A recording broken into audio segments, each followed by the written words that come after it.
안녕하세요. 시작하겠습니다. 네, 반갑습니다. 벌써 5월이네요. 199일 남았어요. 하루도 안 빼놓고 공부를 해도 2000시간이 안 돼요, 이제.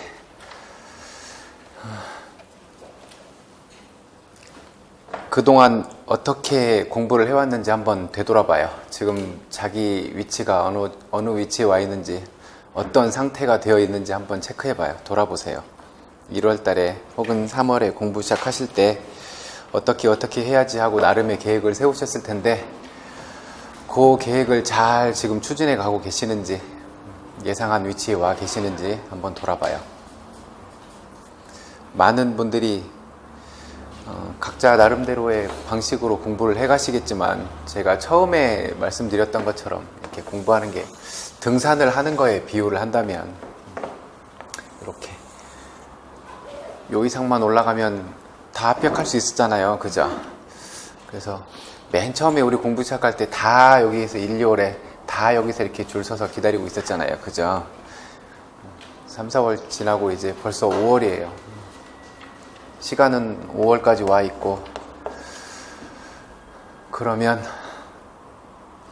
작년에 혹은 재작년에 계속 공부해 오셨던 분들은 어쩌면 요 근처에 계실 텐데, 그죠?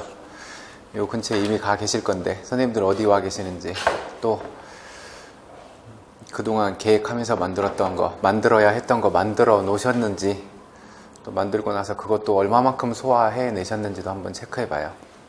그러면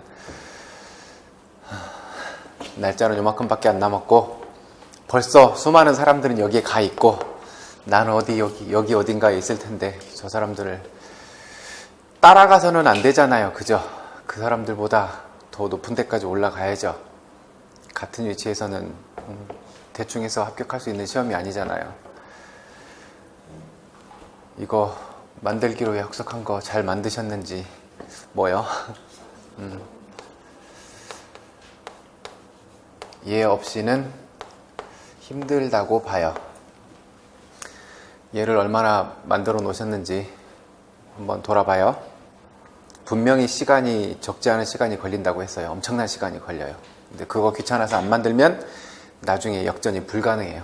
그래서 얘를 반드시 만드셔야 돼요. 만들어 놓으셨죠? 이제 5, 6월 다 보내고 나면 7, 8월부터는 이제 문제풀이 할 건데, 7, 8월, 9, 10월, 7, 8, 9월, 그때 7, 8월이 아마 제일 힘드실 수 있어요. 제일 힘든 기간일까요? 왜 힘드냐면 1, 2, 3, 4월에야 이제 이론 강의 따라한다고 그냥 이렇게 앉아서 이렇게 수업 들으셨잖아요. 이제 5, 6월에 이제 기출 분석하고 있으면 이제 여러분들이 문제 푸셔야 할 시간 드리고 그 다음에 설명하고 할 건데, 그나마 여기서는 내가 이 문제 좀 못 풀고 애매하게 혹은 기억나지 않아서 그러고 있다고 하더라도 좀 괜찮아요. 7, 8월에 가면 이제 문제풀이에요. 선생님들 형성평가 하셨잖아요. 그와 같은 형태로 앉아서 시간을 보내고 있으면 가는 시간이 너무 아까울 거고, 남들은 다 쓱쓱 다 쓰고 있는데 나는 이러고 있으면 7, 8월에 엄청 힘들어요. 심리적으로 힘들어요. 그리고 그거 극복하려고 붙잡고 이제 열심히 집어넣기 시작하잖아요. 양이 너무 많아서 도 힘들어요. 되게 힘들어져요. 그래서 5, 6월에 조금 완화를 시켜 놓으셔야 덜 고생해요. 아니면 7, 8월에 정말 힘들어져요. 날도 덥죠? 이것도 밀려오죠? 주변 사람들은 막 달려가고 있죠? 정말 힘들어져요. 그리고 7, 8월 그렇게 넘어가고 9, 10월에 이제 모의고사 시험지 붙잡고 나서 모의고사 시험지에 쓸말 없으면 저기 2시간 동안 뭐 할 거예요? 시험지 붙잡고 뭐 할 거예요? 그러면 이제 아이고 가봐야 뭐 내가 쓸 말도 없을 텐데 그냥 시험지나 봤지 뭐. 그러고 집에서 혼자 풀어보고 아이고야, 이렇게 가면 힘들어져요. 못 올라가기 힘들어요. 그래서 아직까지 이게 안 만들어지셨으면 아직은 안 늦었어요. 지금부터 2달 하잖아요. 2달 하면 만들어져요. 6월까지 5월, 6월 2달이면 이거 만들어져요. 만들 수 있어요. 다른 거 다 하고 남는 시간에 하면 못해요. 2달 동안 정말 고집 있게 앉아서 만들면 다 만들 수 있어요. 만들고 나면 좀 편해져요. 그래서 7, 8월의 부담을 좀 덜어드리려고 3월부터 이제 그 형성평가를 이렇게 봐왔었고, 형성평가를 제가 채점해갖고 이렇게 할게요 했는데 안 했어요. 왜 안 했냐면 시험지를 드리고 나니까 선생님들 표정을 보면서 아, 그러면 안 되겠다는 생각을 했어요. 왜냐면 이제 시작하시는 분들인데 기죽이면 안 되잖아. 선생님들 정말 그 자괴감에 빠져서 이러고 있으면 어떡해. 제가 누누이 말씀드렸잖아요. 그거 다 못 쓰시는 게 정상이라고. 그걸 다 쓰실 수 있으면 벌써 여기 계시는 건데 그게 못 쓰는 게 정상이에요. 그래서 너무 이렇게 시리에 빠지실까봐 그건 하지 않았어요. 이제 조금 더 보완하고 추가하고 이런 내용 가지고 당장 내일 모레부터 또 시험 볼 거예요. 금요일부터 형성평가 또 볼 거예요. 그러면 3, 4월보다는 느낌은 다를 거예요. 5, 6월에 본인이 어디까지 해결할 수 있는지 한번 해보세요. 그러고 나서 7, 8월 맞이하면 7, 8월 훨씬 수월해져요. 그리고 나면 어느 정도 올라갈 수 있어요. 그 다음에 이제 모의고사 때에는, 문제풀이 모의고사 때에는, 모의고사는 이제 계속 오랫동안 공부해 오신 분들이 대부분 여기 가 계신다 그랬잖아요. 7, 8월에 이제 문제풀이 어느 정도 다 해결되고 이러면 모의고사 때 그렇죠. 다른 선생님들 문제 다 가져와봐. 내가 얼마나 풀 수 있는지, 얼마나 해결할 수 있는지 한번 보게. 내가 전국에서 체육 임용 준비하는 사람 내가 몇 등이나 되는지 한번 체크해 보게. 그래서 열심히 이렇게 찾아보시죠. 물론 중요해요. 자신감도 장착할 수 있는 기회인 거고 그만큼 본인이 열심히 공부를 해왔다는 거니까. 근데 자칫 여기서 잘못하시면 이렇게 한 계단 내려오실 수도 있어요. 요 기간을 잘못 보내면. 그러니까 여러분들도 이렇게 9, 10월에 되었을 때 자칫 잘못하면 이렇게 한 계단 내려와요. 왜냐면 내가 이미 이만큼 와 있어. 그러니까 이제 당장 시험 봐도 합격할 수 있을 것 같아. 그러니까 2달 동안 계속 새로운 것을 찾아다녀요. 저 선생님은 뭘 다뤘지? 모의고사에서 뭘 다뤘지? 자꾸 다른 걸 이렇게 찾아다녀요. 그래, 이런 건 내가 다 해결한 건데. 그래서, 이거 나왔네? 여기선 또 이거 이야기하고 있네? 자꾸 다른 걸 찾아다녀요. 그리고 뭘 놓쳐요? 정말 중심이 되는, 기본이 되는 애들을 놓치고 주변에 있는 것들만 계속 찾아다녀요. 정보원이 되는 거죠. 정보 수집하러 다녀요. 그리고 나서 실전 문제 딱 만나면 이거 내가 공부했어. 언제? 3, 4월에, 5, 6월에. 그래 놓고 문제풀이 때 이거 안 다뤄줬거든. 저기 모의고사 때 안 다뤘거든. 근데 너무 이게 본지 오래됐거든. 그러면 이제 미치는 거죠. 여기까지 올라가 계시면 주변에 있는 것들을 파고 다니실 게 아니라 기본에서 실수 안 하기 위한 노력을 하셔야 돼요. 그동안 자기가 여기 올라와 있던 거, 그동안 자기가 다 챙겨왔던 거, 이 문제가 나오면 실수하지 말아야지. 그러니까 더 탄탄하게 가지고 가야지. 그 노력만 하시면 돼요. 여기까지 가는 게 힘들 거지. 그래서 내가 안 본 영역에서 나올까봐 밖을 보시는 게 아니고 이때는 이 안에 다 있어요. 그동안에 기출문제들 다 봐요. 뭐 새로운 문제 얼마나 되는지. 그래서 전혀 안 다뤘던 문제들이 갑자기 어디서 툭 튀어나왔대. 그러니까 거기 봐야 돼. 이쪽으로 막 뛰어가고. 걔 때문에 떨어졌나요? 그렇진 않을 거예요. 맞출 수 있는 것만 맞추면 다 돼요. 이 선 전공 60점이면 골라서 간다니까요. 골라서 갈 수 있잖아요. 그러니까 아직도 안 만들어져 있다면 5, 6월 2달이면 가능하다고 했어요. 이왕이면 손수 만드세요. 직접. 그게 효과가 달라요. 남이 해준 거랑 내 손으로 쓴 거랑 확실히 달라요. 이거 결과물만 보고 이야기하기보다 쓰는 과정에서 본인이 충분히 입력이 다 돼요. 이것을 내가 다 집어넣으면서 눈으로 한번 보고 머릿속으로 한번 넣고 쓰면서 한번 꺼내고 이 과정을 계속하면서 한 바퀴가 다 돌고 나면 여기 저장하는 능력이 달라져요. 그래서 반드시 손으로 쓰시는 것을 추천합니다. 그렇게 하세요. 아직 안 되셨다면 그렇게 하셔야 돼요. 그리고 필요한 내용들은 바로 해결을 하고 가셔야 돼요. 그래야 7, 8월에 조금 수월해져요. 다시 한번 말씀드리지만 임용시험에 적당히는 없어요. 적당히는 없어요. 죽도록 해야 돼요. 그렇게 생각하세요. 2년 공부할 거 이제 199일만 하면 돼요. 2년 동안 노력할 거 199일에 끝낸다고 생각하고 노력을 하세요. 그럼 돼요. 에이, 잔소리죠? 자, 이거 자료 받으셨죠? 많죠? 첫 번째, 우리 5개월에 풀어야 할 문제가 이렇게 교과교육학이라는 제목으로 이렇게 가 있어요. 이 페이지가, 오늘 드린 페이지가 아마 9페이지 걸 거예요. 9페이지까지 있어요. 얘가 문제예요. 기출문제 모아놓은 거예요. 얘를 풀어보실 거고, 그 다음에 요거 보이시나요? 요거는 요렇게 되네. 네. 요거는 뭐냐면 그동안 다루지 않았던 내용들이 기출에서 다뤄진 내용을 여기다 넣어 갖고 드릴 거예요. 그러니까 이것은 오늘로 끝나는 게 아니라 계속 추가해서 받으실 거니까 서브노트에다가 얘도 정리해서 따로 넣어 놓으셔야 돼요. 이거는 매일매일 해서 이렇게 추가해드리는, 그래서 여기에 5, 6월 자료라고 이렇게 돼 있어요. 얘 문제도 지금 9페이지까지 있어서, 문제가 9페이지까지 뭐 16번 이렇게 되어 있는데, 저 밑에까지 쭉 번호 이어질 거예요. 얘도 계속 이렇게 모아 놓으신다고 생각하면 되고요. 그 다음에 나머지 자료들이, 교과교육학 과목들 3, 4월에 서브노트 했던 것들을 다시 드린 거예요. 그러니까 그거 정리 다 하셨던 분이면 따로 그냥 보셔도 되고, 그렇지 않으면 새로 보시는 선생님들은 요게 3, 4월에 나왔던 자료구나, 그리고 이거 서브노트 형태로 보셔도 돼요. 그러니까 대부분의 문제는 여기 서브노트 자료 드리는 것, 그 다음에 이렇게 새로 정리해서 드리는 것, 요 안에 대부분 다 걸릴 거예요. 이제 1, 2, 3, 4개월 동안 이론 수업을 들으셨고, 형성평가 하면서도 이렇게 그거 준비하면서 자꾸 집어넣는 연습하셨고, 가끔은 수업 중에 이거 기출됐어요, 이런 문제가 나왔어요 하는 이야기들을 들어보셨을 테고, 이제 비로소 실제로 기출됐던 문제들을 풀 거예요. 여러분들이 한번 먼저 풀어보셔야 돼요. 먼저 풀어보셔야 돼요. 풀어보신 다음에 설명을 보셔야 돼요. 자, 이 문제 나왔어요. 이 문제는 이러했어요 하면 선생님들이 생각할 시간이 없잖아요. 이 문제에 대해서 고민할 시간이 없잖아요. 그래서 기출 분석은 5, 6월은 이렇게 갈 거예요. 기출 분석하면서 하지 말아야 될 거 있다 그랬죠? 그래서 답이 뭔데 이렇게 가지 마시라고요. 답이 중요한 게 아니라니까요.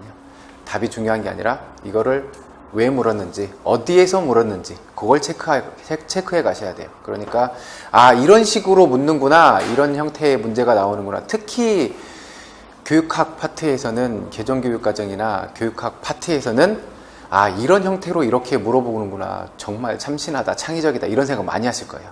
그러니까 보면서 이런 형태의 문제가 나왔네, 한번 이렇게 5, 6월 돌고 나면 다시 책을 보실 때, 공부할 때 좀 느낌이 다를 거예요.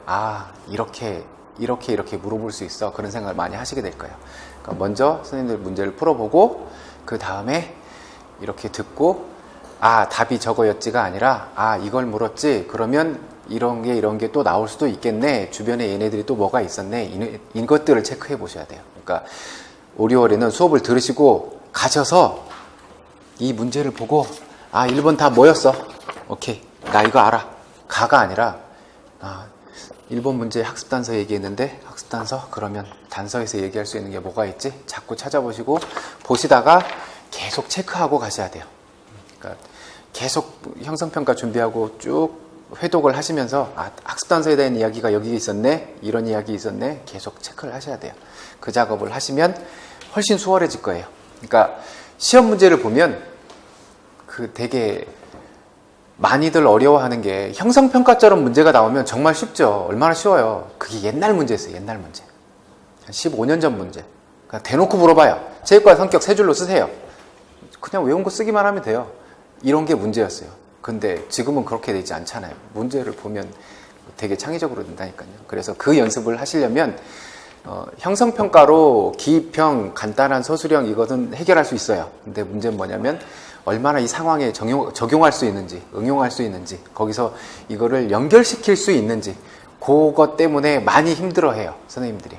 그래서 어느 책 몇 째 줄에서 나온 게 답이었어 하는 것은 쉽게 찾아가는데, 여기서 이거, 여기서 이거, 그러니까 이 개념이 나오는 거야, 이렇게 연결시킬 수 있어야지, 이런 문제면 어려워하잖아요.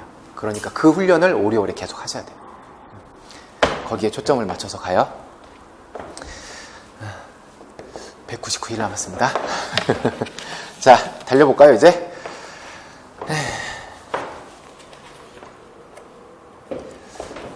첫 번째 문제예요. 학습 단서. 얘가 언제 나왔냐면 2009년도에 나왔어요. 빨리 풀어봐요. 칠판을 보고 푸시든 선생님들 시험지를 보고 푸시든 풀어보세요. 학습 단서 처음 듣는 말 아니죠?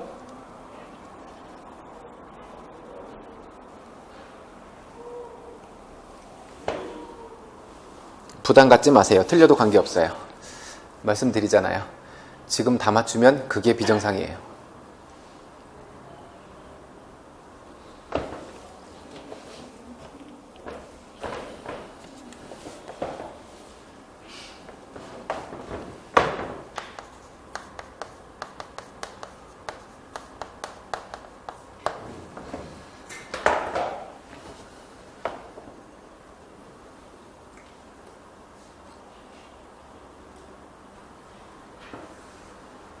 됐어요? 이제 갈까요?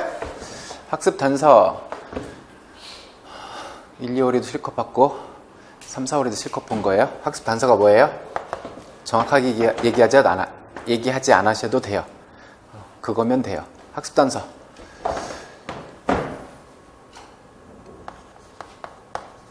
얼른 얘기해요.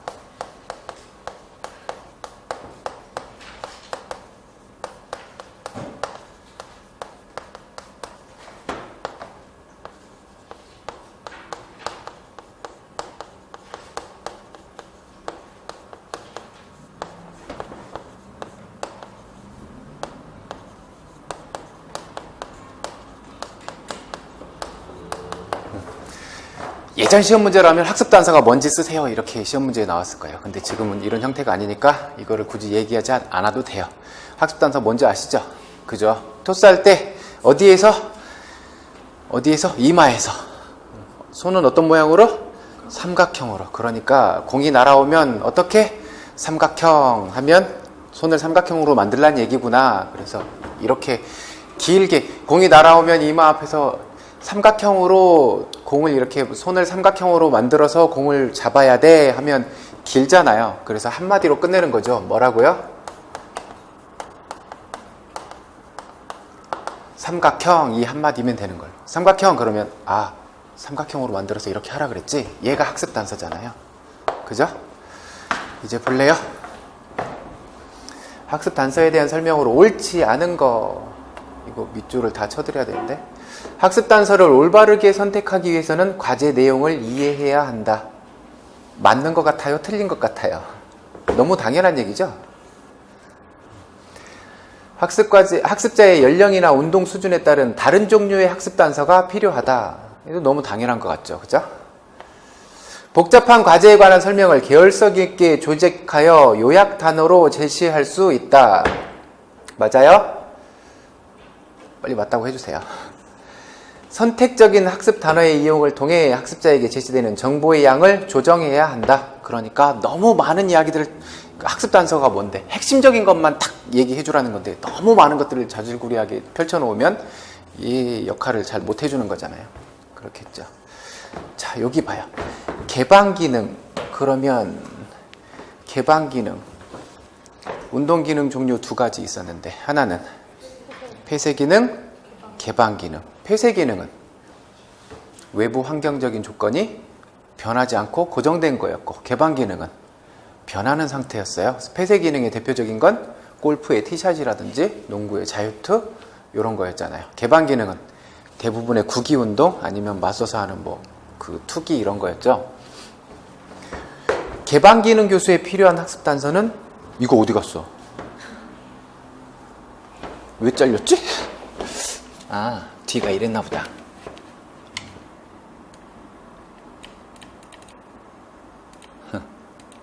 얘를 까만색으로 해놓고 흰색으로 바꿔야 되는데 못 바꿨어요. 잘라서 바꿨나 봐요.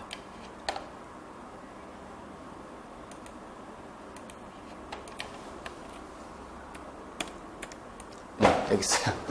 동작 자체의 수행에 중점을 둬야 된다. 맞는 말이에요?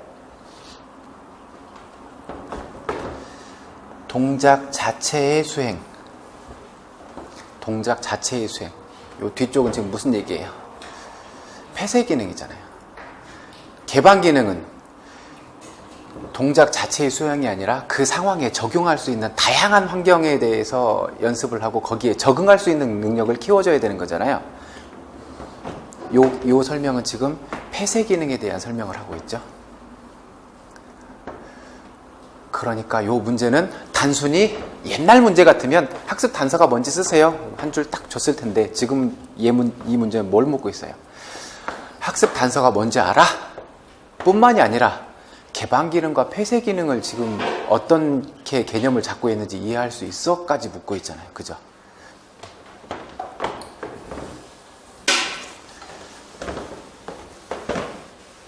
자, 그러면 학습 단서에서 한 걸음만 더 나가면 또 뭐가 있다고 그랬어요?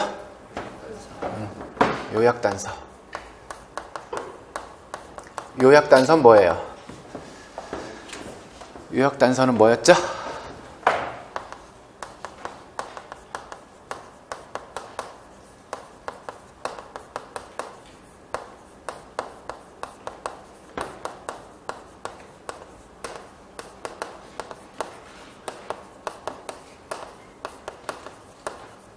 학습 단서를 차례대로 이렇게 아까 우리 토스 하는 거라고 치면 공은 이마에서 잡아야 돼. 어디에서? 이마에서 잡아야 돼. 그 다음에 손 모양은 삼각형이 되어야 돼. 그 다음에 공이 날아오면 살짝 잡아당겨. 그 다음에 튕겨. 토스하는 과정을 이렇게 그 동작에 대한 핵심 측면을 이렇게 순서대로 연결해서 얘기해주고 있죠. 긴 문장이잖아요. 그죠? 공이 날아오면 이마 앞에서 손을 삼각형 모양으로 잡아서 살짝 잡아당겼다가 이렇게 튕겨내야 돼. 이거를 그냥 단어 4개로 끝내버리는 거죠. 학습 단서와 요약 단서. 얼마 전에 배드민턴 레슨 동영상을 봤어요. 이렇게 얘기하더군요.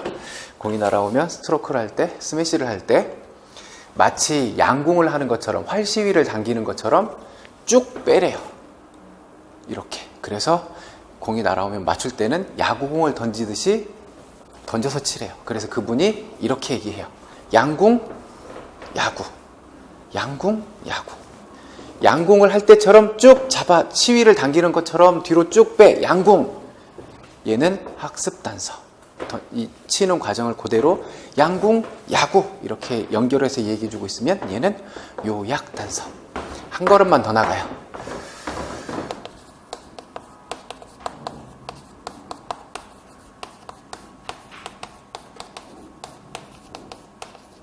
학습 단서 5가지 유형이 있다고 그랬어요. 물론 요즘의 시험 문제는 5가지 유형이 뭔지를 쓰세요라고 얘기하지는 않을 거예요. 그러니까 지금 당장 안 떠올라도 관계없어요. 학습 단서 5가지 유형이 있어요.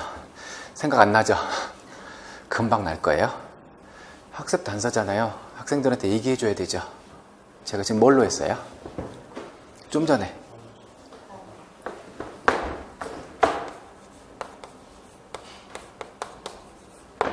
언어 단서. 그 다음 뭐가 있을까요?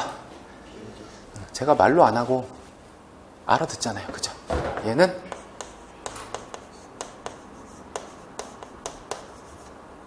비언어 단서. 방금 양궁 하면 말로 하는 거지만 말로 하지 않더라도 하면 그 다음 기억나죠? 언어 단서 그리고 비언어 단서. 그 다음에 얘가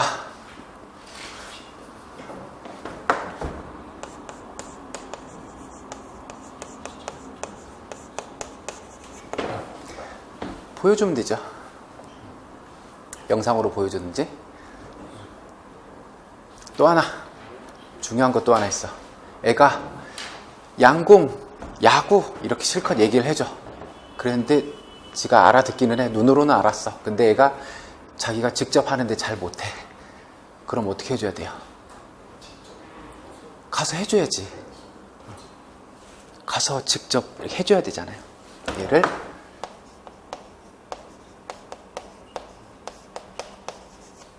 조작 단서. 가서 아니야, 팔을 이렇게 뒤로 빼라고, 이렇게 빼라고 하는 거야 하고 팔을 직접 이렇게 잡아주죠. 조작 단서. 이렇게 5가지.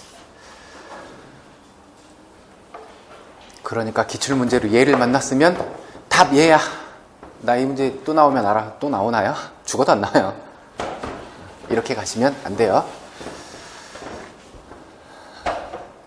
여기서는 이제 저기서 얘기했던 개방 기능과 폐쇄 기능, 요거 충분히 이해했고, 얘까지는 기억하고 계셔야 돼요.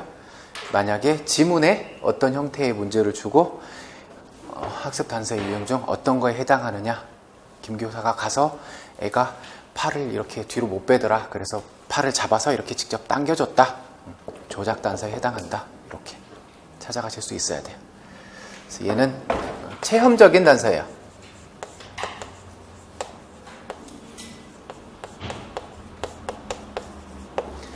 직접 팔 교정, 팔 위치를 교정해 주는 거죠. 얘는 매체로 보여주는 거고, 얘네들이야.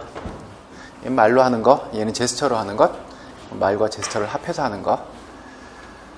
여기까진 가셔야 돼요. 이게 2009년 문제였고요. 2016년도 문제가 얘가 나왔어요. 그러니까 2009년도에 해놓고 이렇게 봐놨으면 2016년도에 아무 문제 없었겠죠. 그래서 기출분석은 이렇게 자꾸만 넓혀가셔야 돼. 이렇게 정리 안 하신 분들이 2016년도에 시험 문제 보고 뭐라고 할게요? 전부 다 요거 썼어요. 왜? 여기까지 안 봤거든. 얘기한 막 16년도 실제 문제가 얘였어요. 이마 삼각형 단결 튕겨. 얘가 됐어요?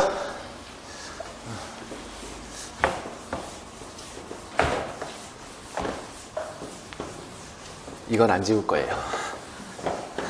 바짝 긴장하세요. 혹시 모르니까 답은 체크해 두세요. 예. 가서 또 답이 뭔지 몰라도 된다고 했는데 가서 혼자 펼쳐놓고 아이씨 그 답이 뭐야 이러고 있으면 안 되니까 그건 해두세요. 너가 먼저 나오면 안 되지 않니? 순서가 또 바뀌었군. 우리 문제가 빠졌구나. 자, 2번 문제 봐요. 왜 빠졌지?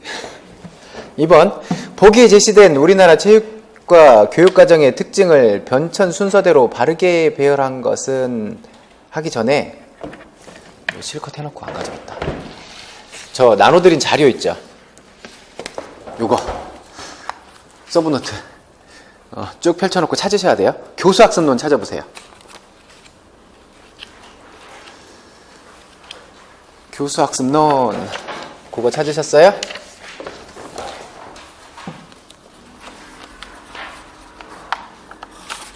구 페이지 가보세요.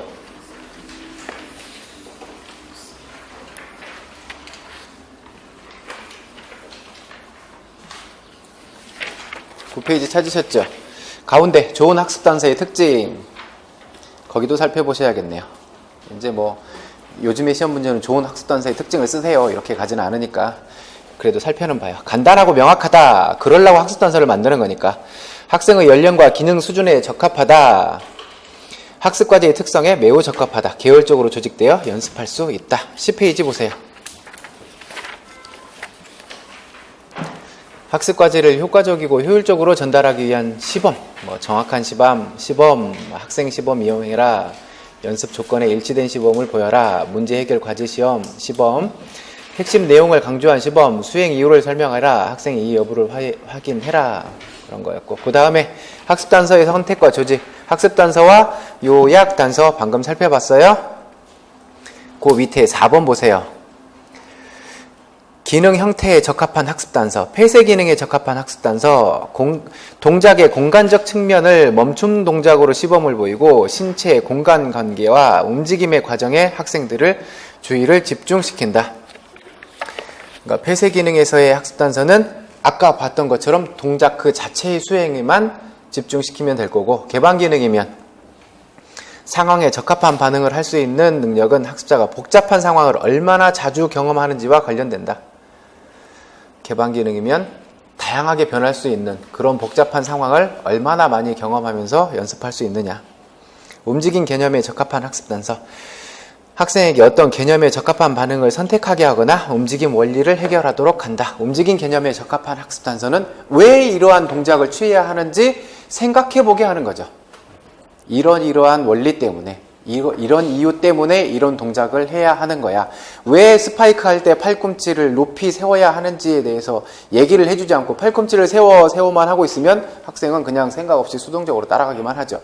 그런데 얘가 그 필요성을 느끼지 못하면, 나중에는 인지하지 못하면 팔꿈치가 내려올 수 있겠죠. 팔꿈치가 내려와 버리면 타점이 떨어져. 타점이 떨어지면 높은 위치에서 공격할 수 없으니까 효과적인 공격을 할 수가 없어. 그러니까 팔꿈치를 먼저 올려야 돼 라고 그 원리에 대해서 설명해 주는 것.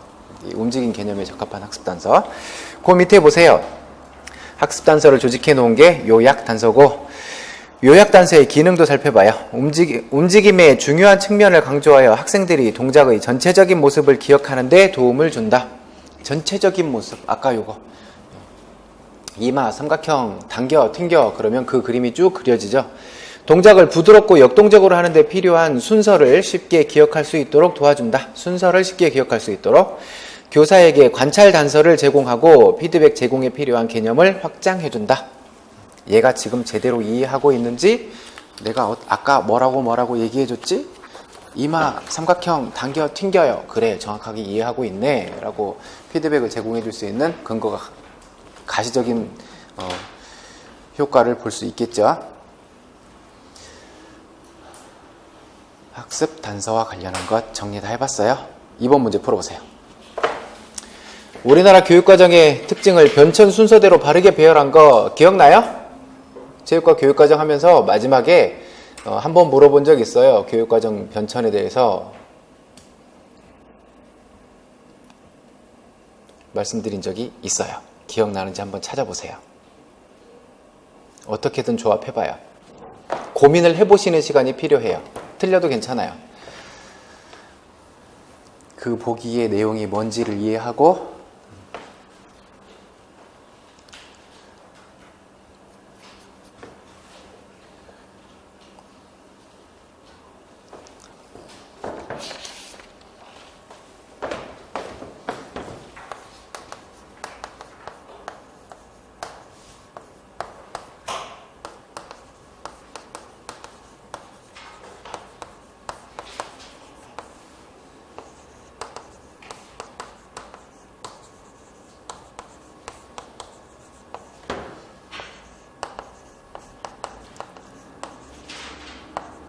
한 가지라도 기억을 해봐요.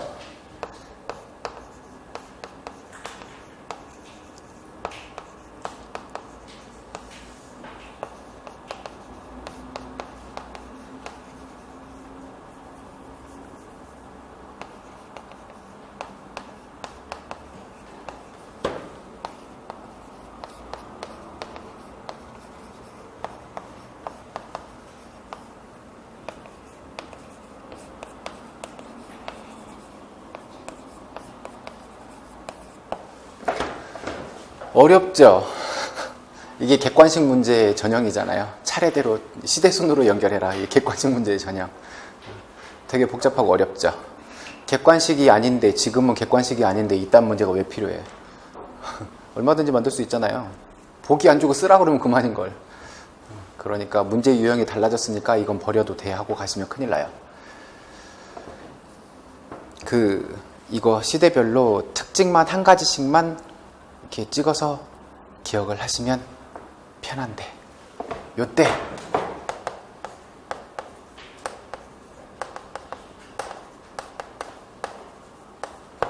633식 학제가 요때 만들어졌어요.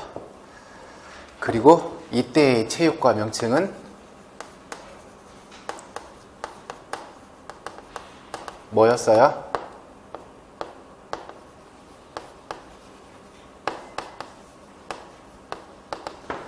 체육보건이었어요. 이름이.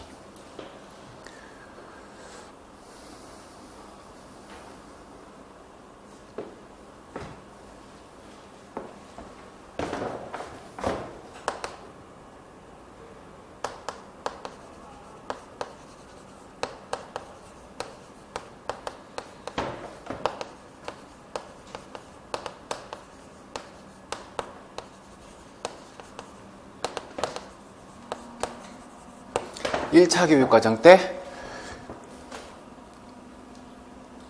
체육보건이라고 하는 과목명이 초등학교에서는 보건, 중학교에서는 체육 이렇게 바뀌었어요.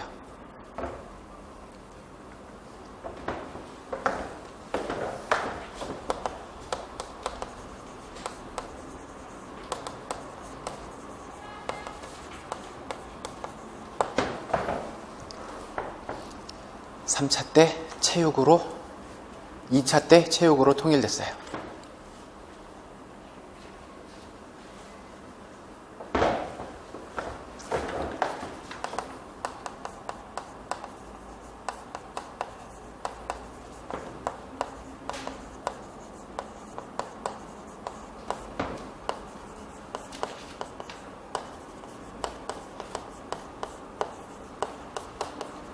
(3차) 때 순환운동과 질서운동이 도입됐어요. 이가 제일 큰 특징이에요.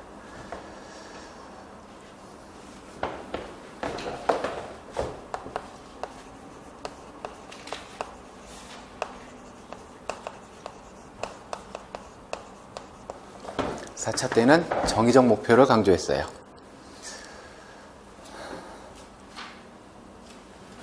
(5차) 때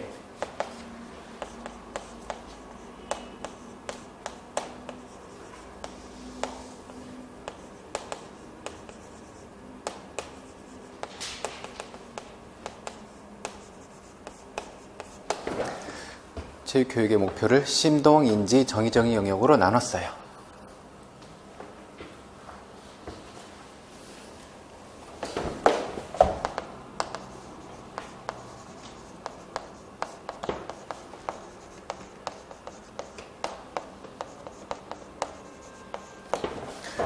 (6차) 때는 체육과의 성격이 규정됐어요.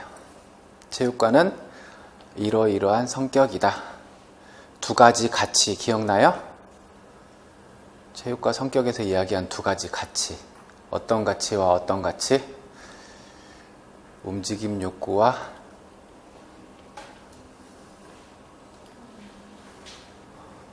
가치 두 가지. 그것 자체로서의 가치와 그것을 수단으로서 하는 가치. 내재적 가치와 외재적 가치를 가지고 있는. 7차 때 가장 큰 특징은 지금하고 유사해요. 어떤 특징? 국민공통교육과정, 선택중심 교육과정 이렇게 나눠놨어요. 얘가 가장 큰 특징. 이제 교육과정으로 보자면 1차 때는 교육학 떠올리셔야 돼요.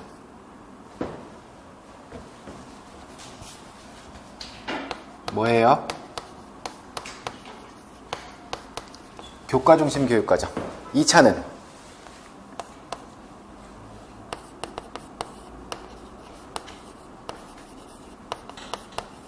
(3차는요)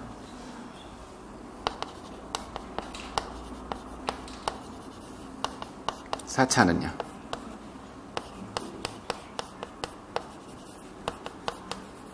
그러니까 정의적 목표 강조했죠. 5차는 분권형 교육과정이라. 분권형.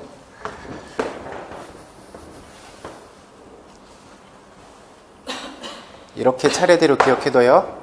교, 경, 학, 인. 이렇게. 그 교육학 파트에도 필요할 수 있는 내용이에요.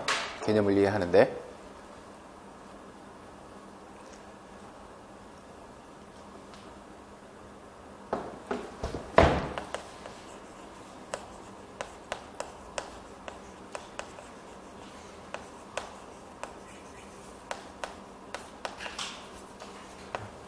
국민공통교육과정을 당시에는 1학년부터 10학년까지, 선택중심 교육과정을 11학년부터 12학년까지 이렇게 나눠놨어요. 지금하고는 달라요.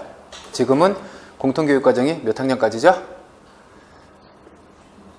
중3까지. 선택중심 교육과정은 고1부터 고3까지. 당시에는 고1까지가 공통교육과정이었고 고2, 고3만 선택중심 교육과정이었어요. 자, 이제 찾아볼까요? 차례대로 찾아보자. 체육과 내용 영역이 세분화되고 초등학교와 중학교의 순환운동과 질서운동 몇 차예요? 보지 말고 얘기해요. 3차. 보건 및 체육의 명칭이, 보건은 초등, 체육은 중학교, 체육의 명칭이 체육으로 통일됐대요. 체육으로 통일됐대요. 이거 몇 차예요? 2차. 체육과 내용을 심동, 인지, 정의적 영역으로 구분했대요. 몇 차? 5차. 체육과 명칭을 초등학교에서는 보건으로, 중학교에서는 체육으로 했다. 몇 차예요? 1차.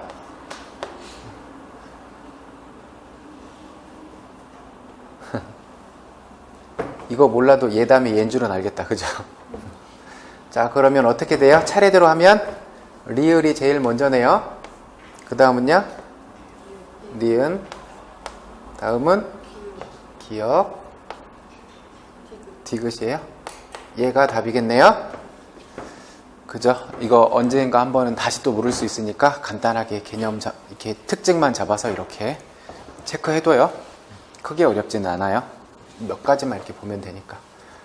그 다음에 얘도 같이 연결해서 기억해놔요. 얘만 가지고도 물어볼지도 몰라요. 교육학 시험이 아니어서 그것만 갖고 하기엔 그렇지만, 그래서 답을 찾으면 얘네요. 얘가 답이네요. 답은 체크해드려야 돼. 체크 안 하면 욕먹어요. 아, 그리고 이게 어딨냐면, 얘가 어딨냐. 교육과정 모형 9페이지 보세요. 복잡하죠? 찾아요.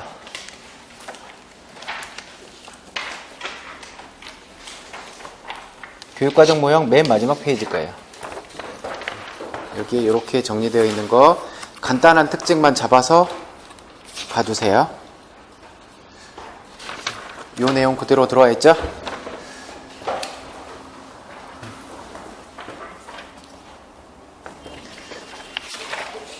그 과목의 노트를 찾아야 하는 번거로움은 죄송하지만 감수하세요. 제가 이거 과목별로 이렇게는 못 나누겠더라고요. 됐죠? 자, 다음 문제 풀어보실래요? 얘는 그림을 봐야 되겠네. 자, 푸세요. 세 번째 거.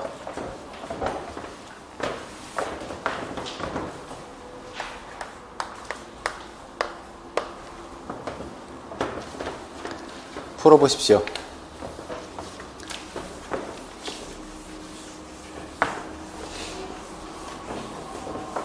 이런 형태의 그림이 자주 나와요. 이렇게 그림이 나와 있으면 여기 보세요. 얘들을 잘 봐야 돼요. 얘들, 그 다음에 얘네들이 의미하는 것, 얘네들이 의미하는 것, 얘네들을 잘 봐두셔야 돼요. 얘를 잘 보셔야 돼요. 그래야 이해가 가요. 모든 표와 그래프와 그림이 주어지면 그 밑에 있는 법례를 잘 봐두셔야 돼요. 그거 보시고 한번 이해해봐요. 수업이 어떻게 진행되고 있는지.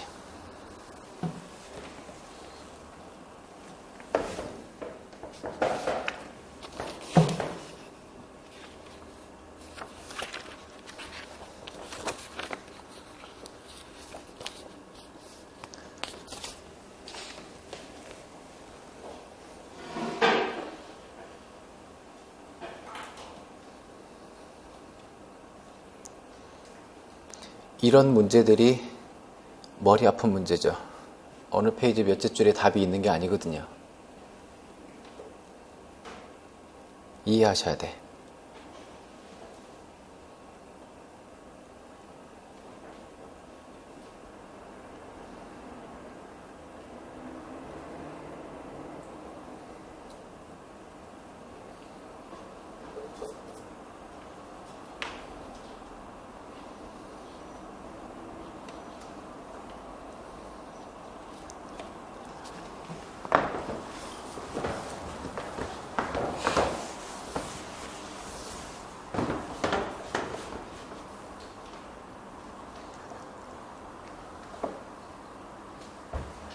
자, 요거 그림 제대로 이해했는지만 한번 체크해보고 다시 풀어보세요.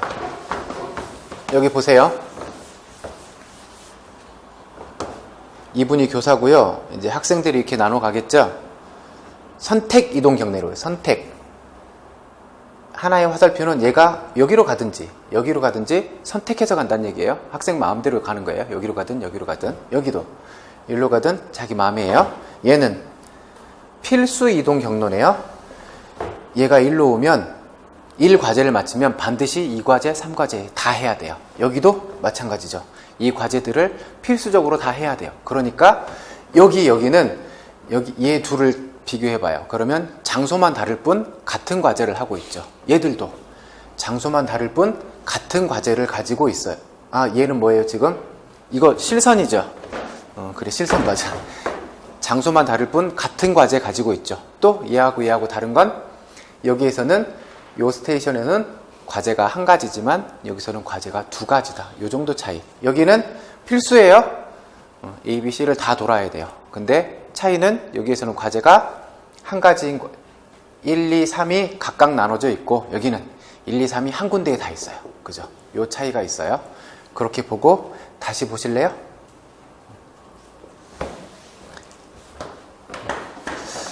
다 보셨어요?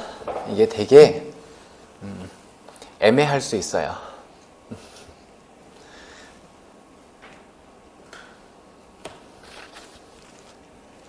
풀어볼까요? 1번 봐요.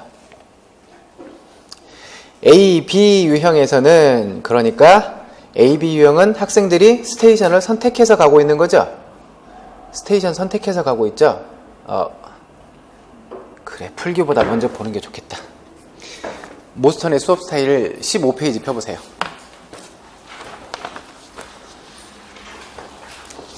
스테이션의 구성 4가지 방법이 있다고 했었어요. 기억나요? 그죠? 기억나죠?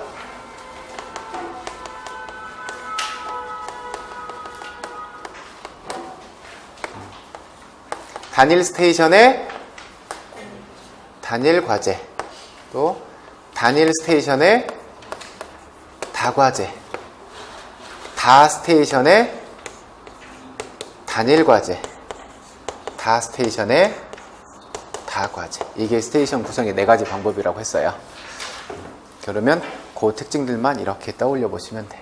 자, 1번 봐요. 저기 A, 유형 A 봐봐요. 스테이션이 어때요? 많아요. 과제는 한 가지죠. 과제 1이죠. 전부 다 같은 과제잖아요. 두 번째 유형 봐요. 스테이션에 과제가 2가지씩 들어가 있죠. 세 번째는 스테이션에 과제도 다르죠. 네 번째도 다르게 구성되어 있죠. 이 특징들만 이렇게 살펴보시고, 자, 이거 하나는 기억해 두시라고 그랬어요. 수업을 해야 되는데 용구가 부족해요. 용구가 부족해. 골라봐요.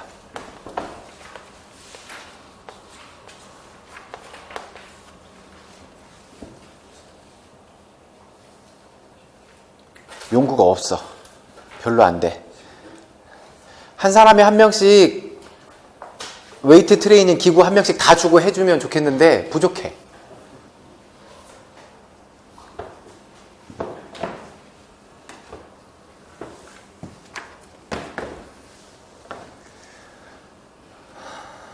찾아줘요.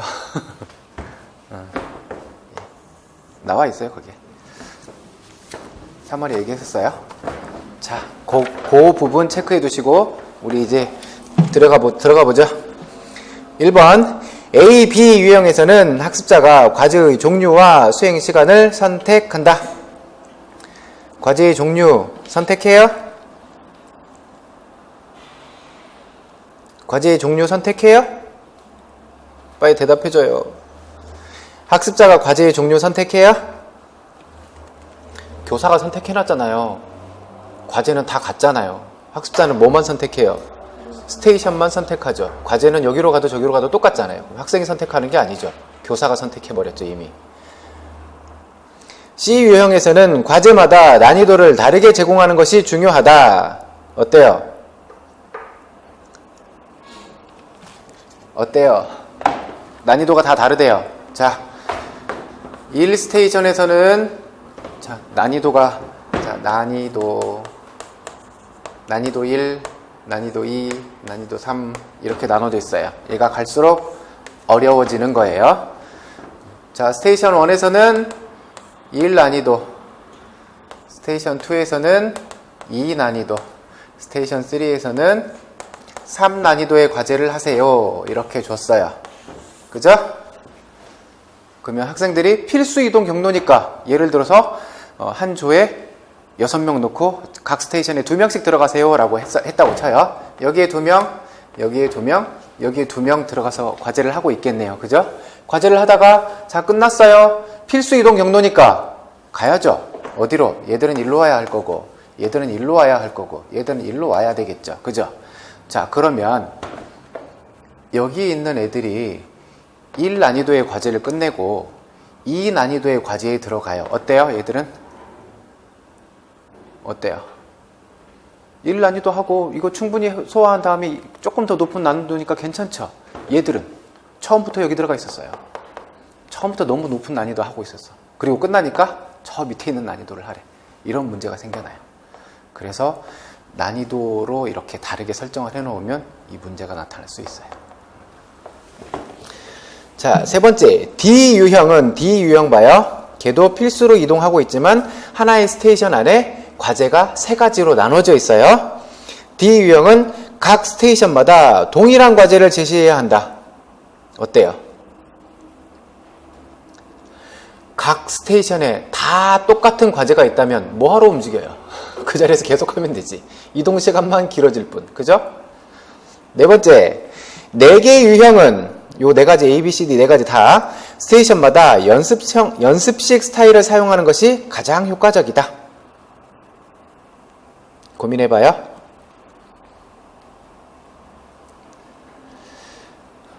다섯 번째, 4개 유형은 학생의 수, 적정성, 학생 수의 적정성, 시간 및 공간의 효율성에 초점을 둔 것이다. 어떤 게 더 와닿아요? 답으로 5번. 4번은 어떤 것은 그럴 수 있지만 어떤 것은 그렇지 않을 수 있어요. 봐봐요. 여기는 한 스테이션 안에 과제가 3개나 되잖아요. 그죠? 난이도가 같든 다르든 과제가 3개나 되잖아. 그러면 이 아이들이 거기에 들어가서 연습식으로 애매해질 수 있겠죠. 1유형과 2유형을 봐요. A유형과 B유형을 봐요. 그러면 어디로 가든 가서 원하는 그 과제 하나에 대해서 연습을 충분히 하면 그만이지만 D유형 하나를 보자면 그 스테이션 안에 과제가 여러 개가 주어져 있기 때문에 연습형으로 하기에는 조금 애매한 부분이 있어요. 만약에 난이도가 조금씩 달라져 있다면 1, 2, 3의 난이도가 달라져 있다면 연습형보다는 어쩌면 상호학습형 또 더 성숙한 상태라면 작업형 혹은 포괄형 이 정도 스타일이 더 적당할 수 있어요. 연습형만 가지고는. 그러니까 연습형으로 할 수도 있겠죠. 하지만 이 객관식의 애매함이 그게요. 문제 다시 읽어보세요. 가장 적절한 거예요. 가장 적절한 거. 가장 적절한 거. 그래서 답이 5번인 거예요. 이 문제는 주는 문제 같죠? 좀 헷갈리긴 하지만 얘네 스테이션 구성하는 이유가 뭔지를 묻고 있어요. 왜 이렇게 스테이션 구성해? 5번 이유 때문이니까 그런 거죠.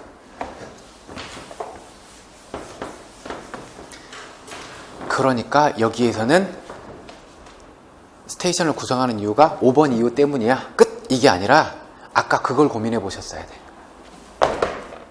얘네들을 고민해 보셨어야 돼. 난이도를 다르게 하면 왜 안 되지? 왜? 동일한 과제를 하면 왜 안 되지? 이것에 대해서 고민을 해보셨어야 돼. 그래서 여기서 나타난 문제가 다음의 시험 문제에 나와요.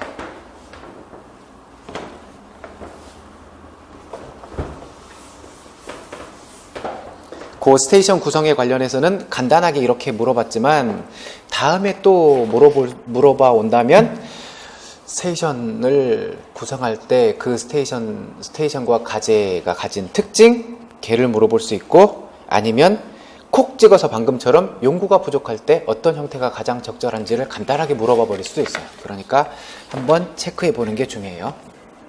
우리 잠깐만 쉬었다 가죠.